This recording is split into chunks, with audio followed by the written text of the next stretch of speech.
trainees who commence with us, at least 75% will go to the end of their traineeship.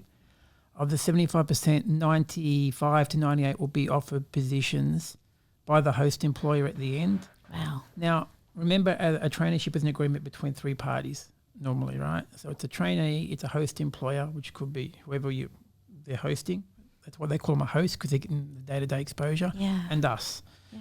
Once that agreement is done, which is usually a 2-year period, then all three parties can decide to go their own way or continue on. 9 times out of 10, 3 months before the traineeship's due to finish, we tell the host employer that the trainee's due to finish. The two will talk. They'll negotiate some sort of salary or offering and everything else, and they'll just go from our books onto their books and continue their journey. Yeah. If the trainee wants to work for someone else, then great. Then Frontline can try and help them get employment somewhere else, and everyone's met their obligations. Yeah. You know, that's why it's a structured pathway. But a lot of times they'll stay with, they've just spent 2 years at an employer. Yeah. Host employer. Filling a role. Friendships, filling roles.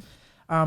You know, maybe 4 years down the track, they might come to us and say, there's no more opportunities. Can you help me get a job somewhere else? Yeah, I want. And we will. But you hit on a good point. You know, one of the other issues that we really have with attracting people is that, you know, compared to 20 years ago, there's an expectation that university is the only way to succeed. Oh, it's not, yeah. Right, and you know, as parents ourselves, and like we've got 2 children in university, we kind of get it. Yeah. That was their pathway, but it's not the only way to succeed. No, but the problem is we have to, as an industry and as a company ourselves, have to create an opportunity like that. And we've done that now with Sydney University. So we've got an agreement with Sydney University that any My Freight Career trainee who's completed their traineeship can go straight into their degree program. So we're a Cert 3 and they're a Cert 8. So you're basically going into a last year of a degree. So that's 1 year of HECS debt.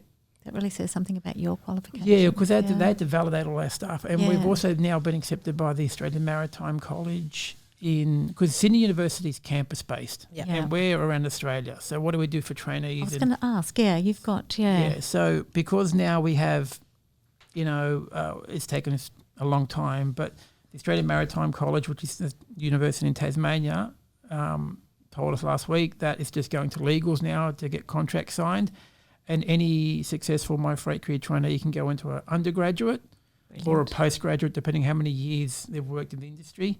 So at least now we can then now go to careers days and parents and so on, saying you can still get a degree, but you can do it this way. Yeah. And they're online, so that's accessible to any of our trainees Australia-wide. Oh, fantastic, fantastic. No one else does that within our space. No one does it, So you're okay, so they can go on and get a degree if they want to. Basically, yeah. It's their choice. And a lot of times the actual employer may even pay for it. Yeah. They may say, great. Like I know there's some companies that, will make them sign an agreement when they work with them saying, okay, we'll pay for your studies, and if you stay with us for 2 years, then great, fantastic. And if you leave, well, that's between them and whatever. Yeah, whatever they do. A lot of companies will see, if you've just done your traineeship, you've succeeded, you now want to get a degree, we'll support you on that. So, so you see a lot of that happening. It's just trying to create that pathway, an opportunity for them to say there's another way to get to that, what they think is the holy grail of having a degree. Yeah. Not everyone's cut out to and go to uni. You don't need it. No. It's you don't need it. Yeah. For a lot of stuff. Yeah. Really, the reality is that because we're a global market, if you get a degree in Australia, it doesn't necessarily mean you're going to get a job in Singapore. That's right. Or in America or so on. A lot of times it's just being able to be in that ecosystem that we're in, and they see that you're performing really well. And a lot of companies have their own internal training or offerings and so on. They do. As long as people offer the opportunity to continue to learn. Yeah, I think that's grow. definitely the secret, isn't it? Yeah.